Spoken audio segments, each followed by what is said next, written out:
जो आनंद competitive classes के math session में आपका स्वागत है। जैसे कि पिछले सेशन में हम लोगों ने देखा था टाइप 8 और टाइप 8 में हम लोगों ने भाजकों की संख्या, समभाजकों की संख्या, समभाजकों का योगफल और विषम भाजकों की संख्या को देखा था। आगे नेक्स्ट टाइप में टाइप 8 के में हम देखेंगे विषम भाजकों का योगफल। तो अभी तक जितना भी इसमें हम लोगों ने देखा था, इसमें होता क्या था कि कोई संख्या अगर जैसे दिया हुआ हो 60, तो सबसे पहले क्या करते थे, इसका गुणनखंड निकालते थे, फैक्टर निकालते थे। तो इसका गुणनखंड जैसे 20 तिया 60 होता है और 20 को क्या लिख सकते हो, 2 का होल स्क्वायर है ना, 5 के पावर में 1 और 3 के पावर में 1। तो सबसे पहले क्या करते थे कि फैक्टर के रूप में लिख लेते थे, ठीक है। उसके बाद हम लोग एक छोटे से कंसेप्ट को याद रखते थे, जैसे कि मान लो वही फैक्टर को यहाँ लिख लेते हैं, 2 का होल स्क्वायर 5 के पावर में 1 और 3 के पावर में 1।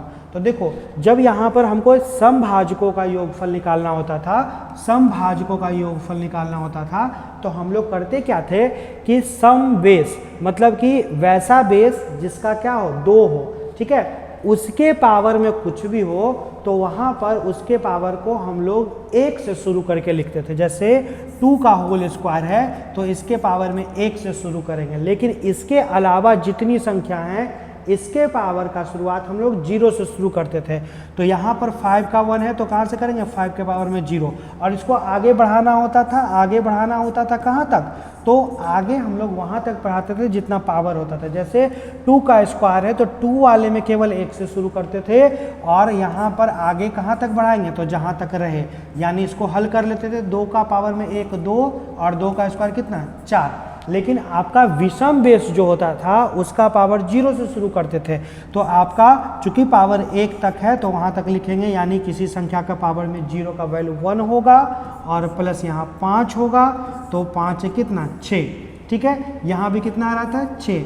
उसी प्रकार अब देखो 3 के पावर में कितना है, 1 है, तो 3 के पावर में 1 को हम लोग क्या करेंगे, तो 3 के पावर में 1 में 0 से शुरू करेंगे और 1 तक ले जाना है, और तो इन दोनों को हल करेंगे, 1 + 3 यानी कितना, 4।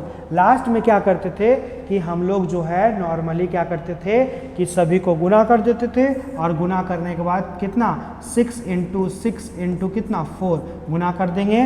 गुना करके जो भी मेरा होगा वो मेरा कितना आंसर आता था, यानी यहाँ पर 144 आ जाता था।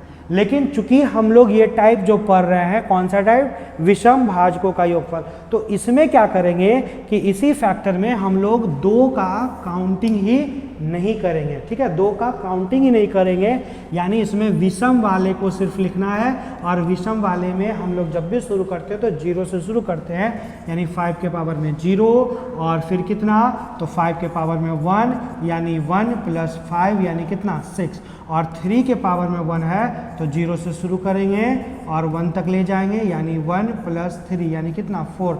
लास्ट में दोनों को गुना कर देंगे तो विषम भाजकों का योगफल कितना हो जाएगा, तो 24 हो जाएगा, है ना। जैसे कि आप नॉर्मली इस तरह से बनाओगे तो देखो एक क्वेश्चन हम लोग देखते हैं, आपका आगे एक क्वेश्चन है, जैसे क्या कर रहा है कि 24 के विषम गुणनखंडों का योगफल। तो सबसे पहले आप सोचो, नॉर्मली अगर हमको नहीं आता तो सोचते कि 24 किससे किससे कटता है, 1 से, 2 से, 3 से, 4 से, 6 से, 8 से, 12 से, और किससे, 24 से, इसी से ना। तो इसमें देखो विषम भाजक कौन कौन है, तो एक 1 है और एक क्या है, 3 है। तो इन दोनों को जब आप जोड़ोगे 1 + 3 तो जोड़ के कितना आएगा, 4 आएगा, ठीक है। ये तो नॉर्मल तरीका था, लेकिन पॉसिबल है क्या, इतना सोचेंगे, लिखेंगे, करेंगे, मान लो यहाँ कोई बड़ी संख्या होगी तो कितना आप जोड़ोगे, पॉसिबल नहीं है। तो हम लोग क्या करते थे ऐसे प्रश्नों में कि सबसे पहले इसका फैक्टर कर लेंगे 24 का। तो 24 का फैक्टर करोगे तो क्या बोलोगे, 2 का क्यूब × 3 के पावर में 1 हो जाएगा, 8 या 24।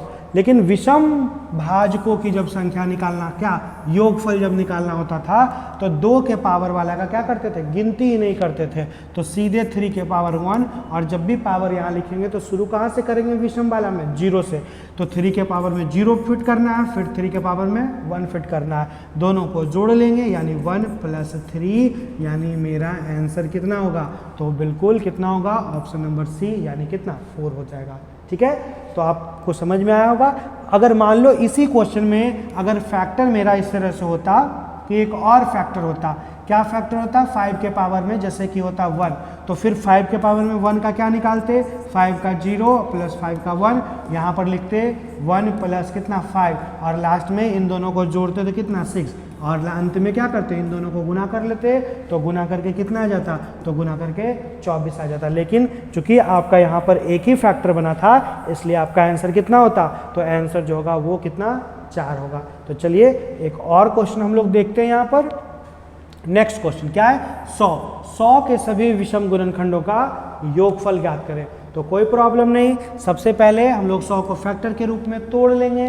तो तोड़िए, 100 को कैसे लिखिएगा, तो 100 को आप लिख सकते हैं कि 100 बराबर 2 का होल स्क्वायर और 5 का भी कितना होल स्क्वायर, यानी 2 का होल स्क्वायर 4 और 5 का स्क्वायर 25, 25 सौ कितना 100। तो यहाँ पर इसमें आप देखोगे कि हम लोग जब विषम क्या निकालते हैं, विषम गुणनखंडों का योगफल जब निकालते हैं तो 2 के पावर वाला का काउंटिंग नहीं करते हैं, तो केवल इसको लिखेंगे 5 का होल स्क्वायर, यानी शुरू कहाँ से करना, 0 से, फिर 5 के पावर 1 में, फिर 5 के पावर 2 में। तो ऐसे जब कर लेंगे तो आप कीजिए, इसका वैल्यू कितना, तो इसका वैल्यू 1 प्लस 5 और प्लस 25, यानी टोटल कितना 31, यानी ऑप्शन नंबर डी जो होगा वो सही आंसर होगा। तो मुझे उम्मीद है कि अब आपको ये चीज़ें समझ में आ रही होंगी। तो चलिए एक और क्वेश्चन देखते हैं। नेक्स्ट क्वेश्चन नंबर क्या है कि 360 के सभी विषम गुणनखंडों का योगफल।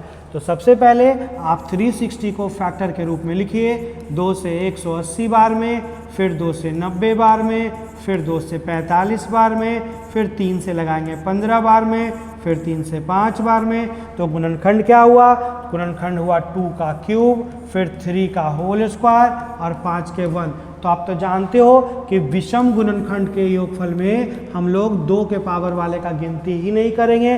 तो पहले इसको लिखिए, तो 3 का स्क्वायर है, पावर कहाँ से शुरू करेंगे, तो 0 से कहाँ तक ले जाएंगे, जहाँ तक है, यानी 3 के पावर में 1 प्लस 3 के पावर में 2, यानी इसका वैल्यू कितना होगा, तो 1 होगा, प्लस 3 और प्लस 9, यानी टोटल कितना, तो टोटल 12 और 1 कितना 13 हो जाएगा। अब आप इसको लिखो, 5 के पावर 1 है तो 5 के पावर 0 से शुरू करेंगे, तो आपका कितना होगा यहाँ पर 0 और प्लस 5, यानी 0 नहीं सॉरी, यहाँ पर कितना होगा 1 प्लस 5, क्योंकि हम लोग जानते हैं ना कि दुनिया में कोई संख्या का अगर पावर में 0 हो तो उसका वैल्यू कितना होता है 1 होता है, यानी इसका वैल्यू कितना हो जाएगा, तो 1, और इसका वैल्यू कितना होगा 5, यानी टोटल कितना 6। लास्ट में इन दोनों को क्या करेंगे, आप गुना कर लेंगे, इन दोनों को गुना कर लीजिए, तो आपका कितना हो जाएगा, आपका टोटल जो हो जाएगा वो आपका योगफल जो हो जाएगा 78 हो जाएगा। तो मुझे उम्मीद है कि आपको ये चीज़ें अब जाकर समझ में आई होंगी। तो चलिए एक और क्वेश्चन है, हम लोग देख लेते हैं और आप इसको इजीली बना पाओगे। जैसे कि कितना है 544 के विषम गुणनखंडों का योगफल। तो सबसे पहले आप इसको फैक्टर के रूप में लिखें, 544 को आप फैक्टर के रूप में जब लिखिएगा तो 2 से आपका कितना 272, फिर 2 से आपका कितना 136, ठीक है, और फिर जब 2 से लगाओगे तो आपका कितना यहाँ पर हो जाएगा 68, फिर 2 से लगाओगे तो कितना आपका 34, फिर 2 से लगाओगे तो कितना 17, यानी यहाँ पर आपका कितना होगा 1 2 3 4 5, यानी 2 के पावर में 5 और 17 के पावर में कितना 1। आप जानते हो कि विषम गुणनखंडों का योगफल निकालने के लिए 2 के पावर वाला का हम लोग काउंटिंग ही नहीं करते हैं। तो 17 के पावर में आपका जो दिया हुआ है तो आप उसी को केवल लिखोगे इसको, तो 17 के पावर 1 है तो शुरू कहाँ से करेंगे 0 से, और बढ़ाते हुए जितना पावर है वहाँ तक हमको ले जाना होगा। तो हम लोग करेंगे यहाँ पर कितना 1 और यहाँ पर कितना आपका 17, यानी 17 और 1 टोटल कितना 18। तो मुझे उम्मीद है कि आपको ये बिल्कुल अब समझ में आ गया होगा। तो इसी तरह से अब हम लोग नेक्स्ट दोनों को समभाजक और विषम भाजक दोनों को यूज़ करके हम लोग आगे सीखेंगे टोटल सभी भाजकों का योगफल, है ना। तो वो हम लोग नेक्स्ट आगे सीखेंगे इसमें। ओके।